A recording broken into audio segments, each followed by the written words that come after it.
ലോകത്തിലെ ഏറ്റവും വലിയ ക്രൂഡ് ഓയിൽ ഉൽപ്പാദക രാജ്യങ്ങളിലൊന്നായ റഷ്യ ഇന്ന് സ്വന്തം രാജ്യത്തെ വാഹനങ്ങളിൽ നിറയ്ക്കാൻ പെട്രോളും ഡീസലും ഇല്ലാതെ അസാധാരണമായ അടിയന്തരാവസ്ഥയിലൂടെ കടന്നുപോവുകയാണ്. വൻതോതിൽ ക്രൂഡ് ഓയിൽ വിറ്റ് കോടിക്കണക്കിന് ഡോളർ സമ്പാദിച്ചിരുന്ന ഒരു ഊർജ്ജ വൻശക്തി അതേ ക്രൂഡ് ഓയിൽ സംസ്കരിച്ചെടുക്കുന്ന ഇന്ധനത്തിനായി മറ്റു രാജ്യങ്ങളെ, പ്രത്യേകിച്ച് ഇന്ത്യയെ ആശ്രയിക്കേണ്ടി വരുന്നത് വിധി വൈപരീത്യമല്ലാതെ മറ്റെന്താണ് വിളിക്കേണ്ടത്?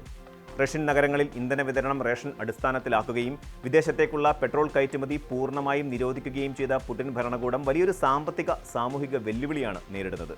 ആഗോള ഊർജ്ജ ഭൂപടത്തെ തന്നെ മാറ്റിമറിക്കുന്ന ഈ പുതിയ പ്രതിസന്ധിക്ക് പിന്നിലെ കാരണങ്ങളും റഷ്യ നേരിടുന്ന പ്രതിസന്ധിയുടെ യഥാർത്ഥ വ്യാപ്തിയും പരിശോധിക്കുമ്പോൾ ആധുനിക യുദ്ധതന്ത്രങ്ങളുടെ ഭീകരമായ മറ്റൊരു മുഖമാണ് വ്യക്തമാകുന്നത്. റഷ്യൻ സാമ്പത്തിക വ്യവസ്ഥയുടെയും യുദ്ധശേഷിയുടെയും നട്ടെല്ല് തകർക്കുക എന്ന വ്യക്തമായ ലക്ഷ്യത്തോടെ യുക്രൈൻ നടപ്പിലാക്കുന്ന പുതിയ യുദ്ധതന്ത്രമാണ് ഈ പ്രതിസന്ധിക്ക് പ്രധാന കാരണം. പരമ്പരാഗത യുദ്ധമുന്നണികളിൽ റഷ്യൻ സൈന്യത്തിന്റെ വൻ ആയുധ ശേഖരത്തെ നേരിടുന്നതിനേക്കാൾ ഫലപ്രദമായി റഷ്യയുടെ ഊർജ്ജ ഇൻഫ്രാസ്ട്രക്ചറുകളെ ലക്ഷ്യമിടാൻ യുക്രൈൻ തീരുമാനിക്കുകയായിരുന്നു. അത്യാധുനിക നാവിഗേഷൻ സംവിധാനങ്ങളുള്ള ഡ്രോണുകളും ദൂരപരിധിയേറിയ മിസൈലുകളും ഉപയോഗിച്ച് റഷ്യൻ അതിർത്തിക്കുള്ളിലെ വമ്പൻ റിഫൈനറികൾ, ഇന്ധന സംഭരണശാലകൾ, പെട്രോ കെമിക്കൽ കോംപ്ലക്സുകൾ എന്നിവയ്ക്ക് നേരെ തുടർച്ചയായ ആക്രമണങ്ങളാണ് അവർ അഴിച്ചുവിടുന്നത്. പടിഞ്ഞാറൻ റഷ്യയിൽ സ്ഥിതി ചെയ്യുന്ന ഗ്യാസ്പ്രോം, നാഫ്തകീം ഉൾപ്പെടെയുള്ള കൂറ്റൻ റിഫൈനറികൾ ഈ ആക്രമണങ്ങളിൽ തകർക്കപ്പെട്ടു. വർഷത്തിൽ 70 ലക്ഷം ടണ്ണിലധികം ക്രൂഡ് ഓയിൽ സംസ്കരിക്കാൻ ശേഷിയുള്ളതും പെട്രോൾ, ഡീസൽ, മണ്ണെണ്ണ, അമോണിയ, യൂറിയ തുടങ്ങിയവ ഉൽപ്പാദിപ്പിച്ചിരുന്നതുമായ ഈ കേന്ദ്രങ്ങൾ തകർന്നതോടെ റഷ്യയുടെ മൊത്തം റിഫൈനിംഗ് ശേഷിയുടെ 40% ഒറ്റയടിക്ക് നിലച്ചുപോയത്.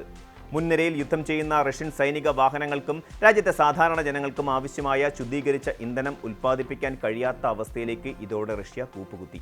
ഈ സങ്കീർണമായ പശ്ചാത്തലത്തിലാണ് ഇന്ത്യ റഷ്യയുടെ പ്രധാന ഇന്ധന വിതരണക്കാരായി ഉയർന്നു വരുന്നത്. റഷ്യ യുക്രൈൻ യുദ്ധം ആരംഭിച്ചതു മുതൽ പാശ്ചാത്യ ഉപരോധങ്ങളെ അവഗണിച്ച് ഇന്ത്യ റഷ്യയിൽ നിന്ന് വൻതോതിൽ വിലക്കുറവിൽ ക്രൂഡ് ഓയിൽ ഇറക്കുമതി ചെയ്തിരുന്നു. എന്നാൽ ഇന്ന് അതേ റഷ്യൻ ക്രൂഡ് ഓയിൽ സംസ്കരിച്ച് ഇന്ത്യ പെട്രോളും ഡീസലുമാക്കി റഷ്യയിലേക്ക് തിരികെ അയക്കുന്ന വിചിത്രമായ ഒരു സാമ്പത്തിക ചക്രം രൂപപ്പെട്ടിരിക്കുന്നു.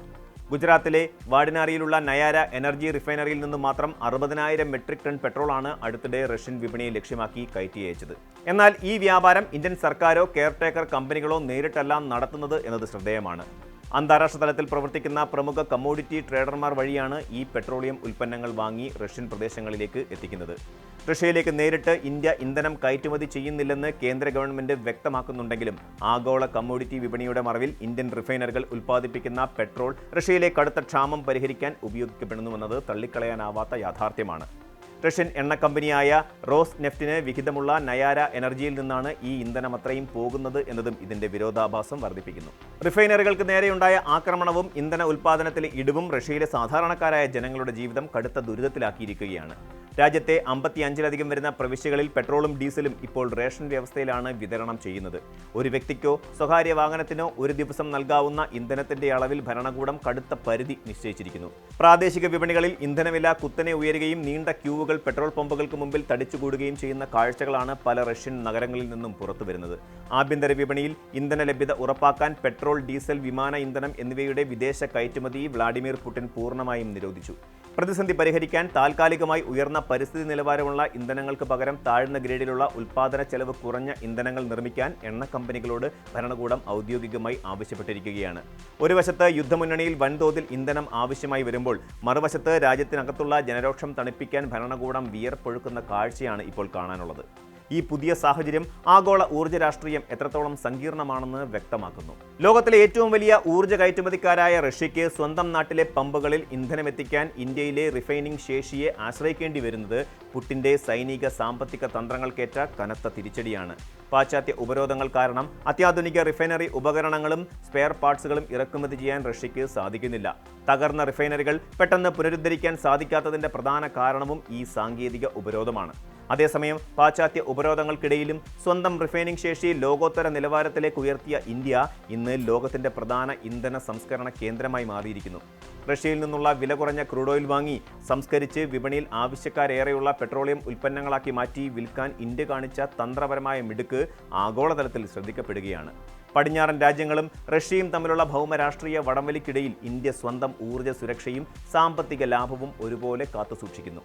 റഷ്യയിൽ തുടരുന്ന ഈ പെട്രോൾ ക്ഷാമം കേവലം ഒരു താൽക്കാലിക പ്രതിസന്ധിയല്ല, മറിച്ച് നീണ്ടു നിൽക്കുന്ന സാമ്പത്തിക ആഘാതത്തിന്റെ തുടക്കമാണത്. തകർന്ന കൂറ്റൻ റിഫൈനറുകൾ പൂർണ്ണശേഷിയിൽ പുനർനിർമ്മിക്കുക എന്നത് സാങ്കേതിക വിദ്യയുടെ അഭാവത്തിൽ റഷ്യയ്ക്ക് എളുപ്പമുള്ള കാര്യമാകില്ല. തങ്ങളുടെ ഡ്രോൺ ആക്രമണങ്ങൾ റഷ്യൻ സമ്പദ്വ്യവസ്ഥയുടെ നട്ടെല്ലൊടിച്ചെന്ന് തിരിച്ചറിഞ്ഞ യുക്രൈൻ വരും ദിവസങ്ങളിൽ കൂടുതൽ എണ്ണ സംഭരണശാലകളെ ലക്ഷ്യമിടാനാണ് സാധ്യത. എണ്ണ സമൃദ്ധിയുടെ മുകളിൽ ഇരുന്നിട്ടും സ്വന്തം വാഹനങ്ങളിൽ റേഷൻ പെട്രോൾ അടിക്കേണ്ടി വരുന്ന റഷ്യൻ ജനതയുടെ അവസ്ഥ ആധുനിക അസിമെട്രിക് യുദ്ധങ്ങൾ സൃഷ്ടിക്കുന്ന വിചിത്രവും അപ്രതീക്ഷിതവുമായ ദുരന്തങ്ങളുടെ വ്യക്തമായ തെളിവാണ്. കൂടുതൽ വാർത്തകൾക്ക് news 18 Keralam YouTube channel subscribe ചെയ്യുക.